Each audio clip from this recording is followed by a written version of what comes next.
அத்தனை பேரும் அல்லும்படி 6 முதல் 60% வரை ஆடி தள்ளுபடியுடன் சூப்பர் சரவணா ஸ்டோர்ஸ், சென்னை, மதுரை, கோவை.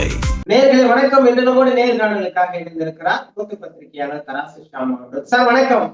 வணக்கம் சதீஷ். இன்றைக்கு தமிழ்நாட்டு அரசியலை தாண்டி இந்தியா முழுவதும் இந்த டீலிமிட்டேஷன் பில் என்ன ஆக போகிறது என்றுதான் பலருடைய கேள்வியா இருக்கு. நேற்றைய தினம் திமுக எம்பி தயாநிதி மாறன் அவர்கள் ரொம்ப காட்டமா காங்கிரஸை விமர்சித்து பேசியிருக்கிறாரு. காங்கிரஸ் இரட்டை வேடம் போடுது அப்படின்னு சொல்லியிருக்காரு. எப்படி பாக்குறீங்க சார்? தொகுதி மறுவரையறை அது முதல்ல கொண்டு வரும்போது ஏற்பட்ட பிரச்சனை என்னன்னா, அதில் ஃபேர் டீலிமிட்டேஷன் இல்லைங்கிறது தான். அதாவது நம்மளோட அரசியல் சாசனம் என்ன சொல்லுதுன்னா, ஜனத்தொகைக்கு ஏற்ப தொகுதிகள் மறுவரையறை. அப்போ 71 அதுக்கு ஒரு ஃப்ரீஸ் கொண்டு வந்தோம். அதுக்கு பிறகு ஒரு 25 இயர்ஸ் ஒரு ஃப்ரீஸு. ஸோ சுதந்திரம் ஆனதுலேருந்து எம்பிக்களின் எண்ணிக்கை மாறலை. நம்ம நாடு எம்பிக்கள் அடிப்படையிலான நாடு. அதாவது நம்மளோட எலக்டோரல் மேப் அது எம்பி அடிப்படையில். இந்தியா முழுவதும் எம்பி தொகுதிகள், எம்பி தொகுதிகளுக்கு கீழே எம்எல்ஏ தொகுதிகள், எம்எல்ஏ தொகுதிகளுக்கு கீழே உள்ளாட்சி அமைப்புகள். இப்படி தான் இந்த சிஸ்டம் இப்படி தான் இருக்குது. இப்போ நமக்கு என்ன தேவைப்படுது அப்படின்னா, அதிகப்படியான மக்கள் பிரதிநிதிகள் தேவை.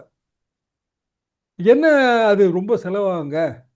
ஏற்கனவே 500 சொச்ச எம்பிக்கு எவ்வளோ செலவுனா 800 சொச்ச எம்பிக்கு எவ்வளோ செலவாகும்? இந்த ஒரு கேள்வியை நீங்கள் வைத்தா, அப்போ நம்ம மாவட்டங்களை எவ்வளோ கூட்டியிருக்கோம்? இந்தியா முழுவதும் தமிழ்நாட்டே எடுத்துக்கலாம். எங்களோட ஸ்கூல் டேஸில் மொத்த மாவட்டம் 13 தாங்க. தருமபுரி தான் அப்புறம் சேர்ந்து 14 ஆச்சு. இன்றைக்கி எத்தனை மாவட்டங்கள்? 38 கிட்டத்தட்ட. இந்தியா முழுவதும் எவ்வளோ மாநிலங்கள் பிரிச்சிருக்கிறோம்? எவ்வளோ யூனியன் டெரிட்டரி எவ்வளோ கூட்டியிருக்கோம்? அப்போ அதுக்கான செலவு என்ன? மக்கள் தொடர்புக்கு தான். மக்கள் மாவட்ட தலைநகர்களோடு தொடர்பு வைப்பதற்கு அவங்களுக்கு பக்கத்தில் இருக்கணும். ஒரு காலத்துலங்க மதுரைக்கு ராம்நாடுக்கு சேர்த்து ஒரே இடத்துல தான் கலெக்டர் ஆஃபீஸ் இருக்கும். எங்கள் ஃபாதருங்களாவே ராம்நாடு கலெக்டர். ஆனால் ஒரு மதுரையில் தான் வேலை வைப்பார். Madurai collector office, Ramnad collector office ஒரே வளாகம். அப்படின்னா ராமநாதபுரத்துலேருந்து கலெக்டர் ஆஃபீஸ்க்கு எப்படி வர முடியும்? வாய்ப்பே இல்லைங்களே. அப்போ நம்ம நிறைய மாவட்டங்கள் பிரித்தோம். அட்மினிஸ்ட்ரேஷன் சரியாக போச்சு. இந்த கான்செப்ட் நீங்கள் எம்பி தொகுதிகளுக்கும் பண்ணித்தானே ஆகணும், வேறு வழியே இல்லையே. இப்போ நம்மளோட எம்பி தொகுதி எம்பி யாருன்னு பெரும்பாலும் கீழ்மட்டத்துக்கு தெரியாமலே போயிடும். மேலே தெரியுங்க, கீழே தெரியாது. கிராமப்புற தொகுதிகள் உள்ள எம்பி தொகுதி இன்னும் மோசம். எம்பி முகத்தை கூட அவங்க பார்த்துருக்க மாட்டாங்க. ஆனால் நம்ம எக்ஸ்பென்சஸ் எம்பி அடிப்படையில் பண்ணுறோம். இப்போ உதாரணமாக நம்மளோட தொகுதி மேம்பாட்டு நிதி. அப்போ இல்லைங்க, எம்பின்னா என்ன? அவர் சட்டங்களை பற்றி விவாதிக்க வேண்டியவர் தானே. அவர் எதுக்கு தொகுதி மக்கள் இல்லை தொகுதியோட அந்த சின்ன சின்ன பிரச்சனைகளை கவனிக்கணும்? இந்த கேள்வி எழுப்புனீங்கன்னா, பிற நாட்டு பாராளுமன்றத்துக்கும் நமக்கும் வித்தியாசம் இருக்கு. பிற நாட்டு பாராளுமன்றங்களில் அது சட்டமன்றம், சட்டம் இயற்றுதல், ஃபெடரல் லாஸு இப்படி தான் போகும். இப்போ அமெரிக்கன் பாராளுமன்றம்னா ஃபெடரல் லாஸ் தான், ஃபெடரல் சட்டங்கள். கீழே கவுண்டி அமைப்புகள் இருக்குது. அவங்க லோக்கல் ப்ராப்ளம் பார்த்துக்குவாங்க. அவங்களுக்கு பவர்ஸ் கூட. இங்கே நமக்கு அப்படியான ஒரு நிலைமை இல்லை, அன்ஃபார்ச்சுனேட்லி இல்லை. அப்போ எம்பிக்களுக்கும் தொகுதி பிரச்சனைகளை தீர்த்து வைக்க வேண்டிய கட்டாயம் வந்துடுது. எம்எல்ஏக்களுக்கும் அந்த கட்டாயம் வந்துடுது. அதே மாதிரி நம்மளோட உள்ளாட்சி பிரதிநிதிகளுக்கும் வந்துடுது. அப்போ 1952 இன்றைய வரைக்கும் எம்பி எண்ணிக்கை 1ன்னு இருக்கிறோம். அதை நம்ம மாற்றணும், அவசியமாகவே மாற்றணும். இப்போ மாற்றணும்னு வரும்போது என்ன அடிப்படையில் மாற்றுறதுங்கிறது கேள்வி. ஜனத்தொகை அடிப்படையில் தான் அப்படின்னு அரசியல் சாசனம் சொல்லுது. அப்படின்னா ஜனத்தொகையை வெற்றிகரமாக கட்டுப்படுத்திய மாநிலங்கள் சவுத்து ரொம்ப பாதிக்கப்படும். ஏன்னா பாராளுமன்றத்தில் நம்மளோட சவுத்து பிரதிநிதித்துவம் குறைஞ்சிரும், தமிழ்நாடு பிரதிநிதித்துவம் குறைஞ்சிரும். இந்த பிரச்சனை வரும்போது போன முறை நம்ம அதை தோக்கடிச்சிட்டோம். சரியான தீர்வு மோடி அரசு வைக்கலை. இப்போ என்ன சொல்கிறாங்கன்னா, இன்னும் பில் வரல, மசோதா வரல. ஆனால் என்ன சொல்லப்படுகிறதுனா, எல்லாத்துக்கும் ஒரே மாதிரி தாங்க எம்பி எண்ணிக்கை கூட போகுது. அதாவது ப்ரொபோர்ஷனேட் ப்ரோரேட்டா, இந்த டிஃப்ரென்ஸ் தான் இதில். ப்ரொபோர்ஷனேட்னா ஜனத்தொகைக்கு ஏற்ப, ப்ரோரேட்டானா எல்லாருக்கும் ஒன்று தான். எல்லாருக்கும் ஒன்று தான் அப்படின்னா, உதாரணமாக 50% கூட்ட போகிறாங்க அப்படின்னா, தமிழ்நாட்டுக்கு 50% எண்ணிக்கை கூடும், உத்தரப்பிரதேசத்துக்கு 50% எண்ணிக்கை கூடும். உத்தரப்பிரதேசக்காரங்க அதை ஒத்துக்கிறாங்கிறது நமக்கு தெரியாது. ஆனால் ஏதோ ஒரு வகையான முயற்சி பிஜேபி அரசு செய்யுது. அப்போ ஃபேர் டீலிமிட்டேஷன்னா எல்லாருக்கும் உயர்ற அளவுக்கு நமக்கும் உயர்ந்தால் அது நமக்கு நல்லது தான் ஃபேர் டீலிமிட்டேஷன். அப்படியெல்லாம் இல்லைங்க, அரசியல் சாசனப்படி தான் உயர போகுது அப்படின்னா நம்ம அதுக்கு நோன்னு சொல்ல போகிறோம். இதுதான் இப்போ இருக்கிற இஷ்யூ இதுதான். பில்லு வரல. இப்போ ஆக்சுவலாக டைமில் இன்றைக்கி செவ்வாய்க்கிழமைங்க, நாளைக்கு நாளை கழிச்சு வரைக்கும் தான் நமக்கு ஷெடியூல் இருக்குது, பாராளுமன்ற ஷெடியூல் இருக்குது. பில்லு வரல அப்படின்னா எப்படி இதை கொண்டு வர போகிறாங்களா இல்லையா, அந்த கேள்விக்கு விடை வந்து பிஜேபி அரசு தான் செய்யணும். ஆனால் அவங்க எடுக்கிற அந்த நடவடிக்கைகளை பார்த்தா கொண்டு வந்துருவாங்கன்னு நம்பப்படுகிறது. அப்படின்னா ஒரே வழி சிறப்பு கூட்டம் கூட்டுறது தான். ஒரு 2 நாள் ஷெடியூலு, லோக்சபா ராஜ்யசபா ரெண்டையும் சேர்த்து கூட கூட்டலாம். ஏன்னா டோட்டலாக என்டையர் இந்தியாவே இதில் மாறிடும். அப்போ அவ்வளோ பெரிய முக்கியத்துவம் வாய்ந்த விஷயம். பாராளுமன்ற கூட்டத்தொடரை சிறப்பாக கூட்டி விவாதிக்க வேண்டும். இப்படியான வரும்போது காங்கிரஸ் என்ன நிலைப்பாடு எடுக்குதுன்னா, இது வரைக்கும் அவங்களும் ஃபேர் டீலிமிட்டேஷனில் தான் இருந்தாங்க. தமிழ்நாட்டில் மட்டும் அவங்க வந்து தாவேகா கூட்டணி வந்த பிறகு அவங்க இதை வந்து எதிர்க்கிறாங்க. இப்போ உதாரணமாக ரேவந்த் ரெட்டி, தெலுங்கானா காங்கிரஸ் முதல்வர், அவர் ஃபேர் டீலிமிட்டேஷன் இப்போ கூட சமீபத்தில் கூட சொல்லிட்டாரு. இப்போ கர்நாடகா அது எப்படி டீலிமிட்டேஷனை எதிர்க்கும்? காங்கிரஸ் பலமாக இருக்கிற மாநிலங்கள், இப்போ உத்தரப்பிரதேசம் நாளைக்கு தேர்தல் வரப்போகுது, எம்பி எண்ணிக்கை கூட போகுதுங்க, எம்எல்ஏ எண்ணிக்கை கூட போகுது, அதெல்லாம் வேண்டாம் அப்படின்னு காங்கிரஸ் சொல்லுமா? அப்போ காங்கிரஸ் வந்து அந்த இரட்டை வேடம் போடுகிறதுங்கிற அந்த குற்றச்சாட்டு சரிதான், அப்படிதான் நானும் நினைக்கிறேன். தமிழ்நாட்டுக்கு ஒரு நீதி, அதே பிற மாநிலங்களுக்கு வேற நீதின்னு அவங்க கடைபிடிக்கிறாங்க.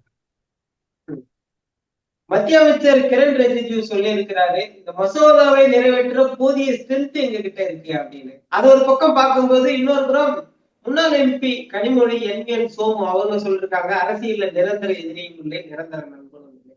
2 பாயிண்டையும் கனெக்ட் பண்ணி பார்த்தா இது திமுகவால் தான் நிறைவேறுமா அப்படின்னு நம்மளால புரிஞ்சுக்கிறதா? பிஜேபி அரசுக்கு கிட்டத்தட்ட ஒரு 30 எம்பி எண்ணிக்கை தேவைங்க. அப்போ வெறும் 30 எம்பி அதை மட்டும் கரெக்டாக வச்சுட்டு போக முடியாது. மேற்கொண்டு இன்னும் கொஞ்சம் வேணும், இன்னொரு 10 இல்லை 6 இப்படி ஏதோ ஒரு நம்பர் வேணும். ஏன்னா பாராளுமன்றத்துக்கு யாராவது வர முடியாமல் போயிட்டாலோ, ஒரே ஒரு ஓட்டு வித்தியாசத்தில் வாஜ்பாய் அரசே கவுந்து போச்சுங்க. ஒரு காலத்தில் முக்கியமான தீர்மானம் வரும்போது அப்போ இலட்சிய நடிகர் எஸ்எஸ்ஆர் வந்து பாராளுமன்ற உறுப்பினர், அவருக்கு ஏதோ உடல்நல பிரச்சனை, அவர் ரெஸ்ட் ரூமுக்கு போகிறாரு, அதுக்குள்ளே தீர்மானம் ஓட்டு கூடப்பட்டு விட்டது, தோற்று போச்சு ஒரு ஓட்டில். பெரிய சர்ச்சையாக இங்கே தமிழ்நாட்டில் மாறுச்சு. அப்போ யாருமே வந்து கரெக்டாக இத்தனை நம்பர்னு வச்சுக்கிட்டு போக மாட்டாங்க, கூடுதலாக எதிர்பார்ப்பாங்க. அந்த கூடுதலாக ப்ரொவைட் பண்ணக்கூடிய இடம் வந்து திமுகட்ட இருக்குது. ஏன்னா அவங்களுக்கு 20க்கு மேலே இருக்காங்க, ராஜ்யசபா சேர்த்தா இன்னும் கூடும். அப்போ திமுக ஆதரவு தேவை அப்படின்னு பிஜேபி நினைக்குது. திமுக அதுக்கு ஒரு பொலிட்டிக்கல் ப்ரைஸு கண்டிப்பாக அது எதிர்பார்க்கும். பொலிட்டிக்கல் ப்ரைஸோட ஒரு பகுதி நிறைவேறிடுச்சுன்னு நான் நினைக்கிறேன். எஃப்சிஆர்ஏ வந்து இந்த பில்லில் இந்த இதில் வரல. அப்போ பார்லிமெண்ட் ஸ்பெஷல் கமிட்டிக்கு தான் அனுப்ப போகிறோன்னு சொல்கிறாங்க இப்போ. ஸோ இப்போதைக்கு எஃப்சிஆர்ஏ ப்ரொவிஷன், திருத்தப்பட்ட எஃப்சிஆர்ஏ நடைமுறைக்கு வராது. அது திமுக எதிர்பார்த்த பொலிட்டிக்கல் ப்ரைஸு. ஸோ அதை கொடுத்து இந்த இடத்துல திமுக ஆதரவை வாங்குவதற்கான முயற்சி பிஜேபி மேற்கொள்ளும் போது தமிழ்நாட்டில் பிஜேபியோட கூட்டணி, திமுக வந்து மதசார்பற்ற கொள்கையிலிருந்து விலகி போகுது, இந்த மாதிரியான அரசியல் விமர்சனம் வரும், கண்டிப்பாக வரும். அதை அவங்க எதிர்கொண்டு தான் ஆகணும். அதை தவிர்ப்பதற்கு அல்லது அதை வந்து கொஞ்சம் மடைமாற்றுவதற்கு அரசியலில் நிரந்தர எதிரி இல்லை, நிரந்தர நண்பர்களே ஒரு ஆக்சுவலாக ஒரு இங்கிலீஷ் இதுங்க இது, ஆங்கில அரசியல் விற்பனர்களோட கருத்து. அண்ணா வந்து அதை தமிழ் படுத்தினாரு. அரசியலில் நிரந்தர நண்பர்கள் கிடையாது, நிரந்தர எதிரிகள் கிடையாது. அதுக்கு அடுத்த ஒரு லைன் இருக்கு, நிரந்தர குறிக்கோள் தான் இருக்குன்னு. Permanent interest, no permanent friend, no permanent enemy, but permanent interest. அப்போ எல்லா கட்சிக்கும் சாதகமான ஒரு விஷயம் வரும்போது அவங்க வந்து ஒரு உறவு வைக்கத்தான் செய்வார்கள். முன்னோடியாக முதலமைச்சர் விஜய் கூட்டின டீலிமிட்டேஷன் கூட்டத்தை திமுக, அதிமுக உள்ளிட்ட கட்சிகள் வந்து புறக்கணிச்சிருச்சு.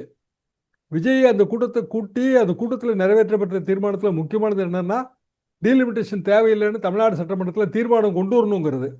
ஆனால் அந்த தீர்மானம் கொண்டு வர மாதிரி இப்போதைக்கு நமக்கு தெரியல. ஸோ தாவேகாவுக்கும் அந்த இடத்துல ஒரு குழப்பம் இருக்குன்னு தான் நான் நினைக்கிறேன். முதலமைச்சர் கூட்டிய அந்த அனைத்து கட்சி எம்பிக்கள் கூட்டம் வந்து ஒரு பெரிய அளவு எதிரொலியா ஏற்படுமா நாடாளுமன்றத்துல? அதை எப்படி பாக்குறீங்க? அது பெரிய அளவுக்கு வராது இல்லைங்க. ஏன்னா தாவேகாட்ட எம்பி ஸ்ட்ரென்த்து கிடையாது. மொத்தம் ஒரு 20 எம்பி வந்திருக்காங்க, லோக்சபா ராஜ்யசபா சேர்த்து. அடிப்படை தவறு வந்து கட்சி தலைவர்கள் மூலமாக தான் எம்பிக்களுக்கு அழைப்பு விடுத்திருக்கணும். ஏன்னா நம்ம ராஜ்யசபா எம்பிக்கு அழைப்பு விடுக்கிறோம், ராஜ்யசபா எம்பிக்கு தொகுதி கிடையாது, கட்சியாக பார்த்து நியமனம் தான், அது நாமினேட்டட் போஸ்ட் தான். தொகுதியோ இல்லை தொகுதி மக்கள் அந்த கான்செப்ட் ராஜ்யசபா எம்பி கிடையாது. இப்போ சிதம்பரம் அட்டன் பண்ணார், அவருக்கு எந்த தொகுதி இருக்குது? இப்போ இந்த குழப்பம் வரும்போது நம்ம கட்சி தலைமை மூலமாக போகிறோம். அதாவது கட்சி தலைமை எடுக்கிற முடிவு அல்லது கட்சி எடுக்கிற நிலைப்பாடை தான் எம்பி பிரதிபலிக்க முடியும். அப்போ அடிப்படையில் அந்த கூட்டம் கூட்டின விதமே தவறுன்னு ஆகிப்போச்சு. நம்பர் ஆஃப் எம்பிஸும் பத்தலை. ஸோ முதலமைச்சர் விஜய் கூட்டிய கூட்டம் வந்து அது தோல்வின்னு தான் நான் எடுத்துக்கிறேன். அதாவது டீலிமிட்டேஷன் பில்லு வேற வரல. உண்மையிலே என்ன ஷரத்துன்னு நமக்கு தெரியாது. அதுக்குள்ளே அது தமிழ்நாட்டுக்கு வந்து பெரிய அளவுக்கு பின்னடைவை ஏற்படுத்த போகிறதுங்கிற குற்றச்சாட்டு நம்ம வைக்க முடியாது. ஏற்கனவே அந்த குற்றச்சாட்டை வைத்து தான் முதல்ல வந்து நம்ம டீலிமிட்டேஷனுக்கு எதிராக வந்து அந்த நம்ம நடந்து ஓட்டளித்து அது தோக்கடிச்சிருக்கிறோம். இப்போ திருப்பி வந்து அதே மாதிரியான தவறை வந்து பிஜேபி செய்யாது. அப்போ எல்லா மாநிலங்களுக்கும் ஒரே மாதிரி அப்படின்னா தமிழ்நாட்டுக்கு நல்லது தான். தமிழ்நாட்டில் எம்எல்ஏ எண்ணிக்கை கூடும், அதை மறுக்க முடியுமா? அப்போ அந்த நேரத்தில் அதுக்கு தகுந்த மாதிரி தானே முடிவு எடுக்க முடியும். அப்போ முன்கூட்டியே வந்து விஜய் டீலிமிட்டேஷன் கூட்டும் போது அது காங்கிரஸ் கட்சி காட்டிய தவறான பாதைன்னு தான் நான் புரிஞ்சுக்கிட்டேன். ஏன்னா அதே மாதிரியான ஒரு கூட்டத்தை அப்போ கர்நாடகாவில் காங்கிரஸ் கட்சி போட்டிருக்கணுங்களே. கர்நாடக முதலமைச்சர் டீலிமிட்டேஷன் வரப்போகுது, அது ஆபத்தானதுன்னா அவர் ஏன் வந்து கர்நாடக எம்பிக்கள் கூட்டத்தை கூட்டலை? இப்போ காவிரி பிரச்சனைக்கு அவர் கூட்டத்தை கூட்டுறாரு. எல்லா கர்நாடக எம்பிக்களையும் டெல்லியிலேயே போய் முதலமைச்சர் சந்திக்கிறாரு. பாசிட்டிவ் ஸ்டெப்பு அவங்க மாநிலத்தை பொறுத்த வரைக்கும். நம்ம அந்த ஸ்டெப்பை கூட இங்கே எடுக்கலை. ஆனால் டீலிமிட்டேஷனுக்கு இங்கே எம்பி கூட்டம் போடுறோம். அப்போ தெலுங்கானாவில் ஏன் வந்து காங்கிரஸ் முதலமைச்சர் வந்து அவங்க எம்பி கூட்டத்தை போடலை? காங்கிரஸ் அதுக்கெல்லாம் பதில் சொல்கிறதே இல்லை. இப்போ ராகுல் காந்தி இங்கே வந்து டீலிமிட்டேஷன் ஆதரவு கொடுத்தா எட்டப்பர்கள் அப்படின்னு சொல்கிறாரு. எட்டப்பர்கள்னா இங்கே தமிழ்நாட்டில் எட்டப்பர்கள் துரோகம் அப்படிங்கிறதே அவங்க எதுக்குறாங்கங்க. பாளையக்காரர் எட்டப்பர் வம்சாவளின்னு இன்னும் இருக்காங்க. அவங்க இந்த மாதிரி எங்களை நீங்கள் அவமானப்படுத்துறீங்கன்னா அவங்க எப்போதுமே அதை எதுக்குறாங்க. எட்டப்பர்னு நீங்கள் உதாரணமே காட்டாதீங்கன்றாங்க. ஏன்னா இங்கே தமிழ் வழக்காற்றில் வந்து எட்டப்பர்னா துரோகம்னு ஆகி போயிடுது. இவர் யாருக்கு துரோகம்னு சொல்கிறார்? ராகுல் காந்தி தமிழ்நாட்டுக்கு துரோகன்றாரா? அப்போ தமிழ்நாட்டில் எத்தனை எம்பின்னு எங்கே சொல்லியிருக்காங்க? எத்தனை எம்எல்ஏன்னு எங்கே சொல்லியிருக்காங்க? போன தடவை வந்து பல காரணங்களால் நம்ம எதிர்த்தோம். இந்த முறை நமக்கு சாதகமாக வந்தால் நம்ம ஆதரிக்க போகிறோம், அவ்வளோதானே பாயிண்ட்டு. பாதகமாக வந்தால் எதுக்கு போகிறோம்? இது எதுக்கு ராகுல் காந்தி இதை எட்டப்பத்திரத்தோடு முடிச்சு போடணும்? ஏன் துரோகத்தோடு முடிச்சு போடணும்? அப்போ காங்கிரஸ் செய்தது அது எட்டப்பத்திரம் இல்லையா? எதுக்கு அவங்க தாவேக அரசுக்கு ஆதரவு கொடுத்தாங்க? விஜய் அவர்கள் இந்த அனைத்து கட்சி கூட்டம் நடத்தியது மாநில நலன் சார்ந்ததுன்னு புரிஞ்சுக்கணுமா, இல்ல அன்புமணி ராமதாஸ் சொன்னது போல காங்கிரசின் அழுத்தத்தால் கூட்டப்பட்டது அப்படின்னு புரிஞ்சுக்கணும்? நான் அன்புமணி ராமதாஸ் சொல்ற அதே கருத்தாக நான் நினைக்கிறேன். காங்கிரஸின் அழுத்தம் இருக்கு. காரணம் என்னன்னா, காங்கிரஸ் ஆளுகிற பக்கத்து மாநிலங்களில் அவங்க கூட்டத்தை கூட்டலையே. அப்படி எல்லாரும் கூட்டத்தை கூட்டியிருந்தாங்கன்னு வைங்க, நம்ம வந்து சவுத்து பாதிக்கப்படும் அப்படின்னு சொல்லித்தான் தமிழ்நாட்டில் எதிர்த்தோம். இன்னும் சொல்ல போனால் முன்னாள் முதலமைச்சர் மு.க. ஸ்டாலின் கூடிய கூட்டத்தில் சவுத் சிஎம்ஸ் கலந்துக்கிட்டாங்க. இங்க தமிழ்நாட்டில் சதர்ன் ஸ்டேட்டோட எல்லா முதல்வர்களும் வந்தாங்க. அப்போ அதே மாதிரி இப்போ அவங்க சவுத்தில் வந்து தனித்தனியாக கூட்டம் போட்டிருந்தா அது வேற விஷயங்க. அப்படியே அவங்க போடவே இல்லை. அப்போ காங்கிரஸ் கட்சி தமிழ்நாட்டுக்கு ஒரு நிலைப்பாடு, பிற மாநிலங்களுக்கு ஒரு நிலைப்பாடு. இப்போ அதே தானே காவிரி பிரச்சனையும் அதே தானே அவங்க செய்கிறாங்க. கர்நாடக அரசுக்கு ஏதாவது அழுத்தம் கொடுத்துருக்கா? ராகுல் காந்தி ஏதாவது சொல்லியிருக்காரா? தண்ணி கொஞ்சமாவது விடுங்க, மே மாதத்துலேருந்து கொடுக்க வேண்டிய நிலுவை இருக்குங்க இன்னமும், அது கொடுக்கலாமே, ஏன் கொடுக்கல? குறைஞ்சபட்சம் போர்வெல் ரீசார்ஜுக்காவது பயன்பட்டு இருக்குமே. அப்போ தமிழ்நாட்டுக்கு எது தேவையோ அதை வந்து செய்வதற்கு காங்கிரஸ் கட்சி மறுக்கிறது. அதே நேரத்தில் வந்து அரசியல் ரீதியாக அழுத்தம் கொடுக்குது. தாவேகா வந்து இந்த அழுத்தத்துக்கு பணிஞ்சிருக்க வேண்டியதே இல்லைங்க. காங்கிரஸ் கட்சியோட ஆதரவே இல்லாட்டாலும் தாவேகா அரசுக்கு எந்த ஆபத்தும் கிடையாது. காரணம் என்னன்னா, பிற கட்சிகள் தேர்தலுக்கு தயாராக இல்லை ஒன்று. இன்னொன்று, இப்போ அசம்பிளி ஸ்ட்ரென்த் வேற குறைஞ்சி போச்சு. அவங்க கையில் காங்கிரஸ் தவிர்த்து எம்எல்ஏக்களை எண்ணி பார்த்தாலே அவங்களுக்கு போதுமான மெஜாரிட்டி இருக்குது. எதுக்காக காங்கிரஸ் கட்சி காட்டுற தவறான பாதையில் அவங்க போகணும்? நாளைக்கு பில் வந்த பிறகு தாவேகா முடிவு எடுத்துக்க வேண்டியதானே. அப்படின்னா தாவேகாவுக்கு ஒரு விஷயம் இடிக்குதுன்னு தான் நான் புரிஞ்சுக்கிறேன். என்னன்னா, ஒருவேளை டீலிமிட்டேஷன் பில் வந்து பாஸ் ஆயிடுச்சுன்னா தொகுதி மறுவரையறை செய்யணுங்கிற நிலைமை வரும்போதுங்க இடைத்தேர்தலே வராது. எந்த இடைத்தேர்தலும் இந்தியா முழுதும் வர முடியாது. ஏன்னா மிக இயல்பாக தொகுதிகள் வந்து மறுசீரமைப்பு நடந்துகிட்டு இருக்கும். 2017 நடக்க வேண்டிய சட்டமன்ற தேர்தல்கள், 18 நடக்க வேண்டிய சட்டமன்ற தேர்தல்கள்லாம் என்ன ஆக போகுதுன்னு வேற நமக்கு தெரியாது. அப்போ இவ்வளோ பெரிய மாறுதல் வரும்போது தாவேகா அது தனக்கு நல்லதில்லைன்னு நினைக்கிறாங்க. அதனால தான் காங்கிரஸ் கட்சி அழுத்தத்துக்கு அவங்க அடிபணிஞ்சு போறாங்க. ஒரே நாடு ஒரே தேர்தலை காரணம் காட்டி திமுகவை பணிய வைத்து விடுவார்கள் கார்த்திக் சிதம்பரம். எப்படி பாக்குறீங்க? ஒரே நாடு ஒரே தேர்தல் பயம் தாவேகாவுக்கும் இருக்குல்ல. அதாவது மோடி அரசு வைத்த திட்டங்கள்ல பாராளுமன்ற உறுப்பினர் எண்ணிக்கையை அதிகரித்தல், அதனால தான் பாராளுமன்ற உறுப்பினர்கள் இருக்கைகளை அதிகரித்து புதிய பாராளுமன்ற கட்டடமே கட்டியிருக்கோம். அப் டு 1000 வந்து அங்கே நம்ம சீட் பண்ண முடியும். இப்போ இதே பழைய பாராளுமன்ற கட்டடம்னா இன்க்ரீஸ் பண்ண முடியாதுங்க. இப்போ தமிழ்நாட்டில் 17 ஏக்கர் நிலத்தில் புதிய சட்டமன்ற கட்டடம் கட்டப்போவதாக நேற்றிலிருந்து செய்தி இருக்குங்க. அது விஜய் அவர்களுக்கு சொந்தமான இடம்னு சொல்கிறாங்க, நமக்கு அது தெரியாது. ஆனால் பட்டணப்பாக்கம் ஏன்னா நாளைக்கு இதெல்லாம் வந்துச்சு அப்படின்னா சட்டமன்றத்துக்கு இடம் வேணும். சட்டமன்றம் நடத்துறதுக்கே இந்த இடம் பத்தாது. தலைமைச் செயலகத்தை மாற்ற வேண்டியது வருது. இப்போ ஏற்கனவே முதலமைச்சர் ஏன் வந்து நாமக்கல் கவிஞர் மாடிக்கு மேல் மாடிக்கு போகிறாரு?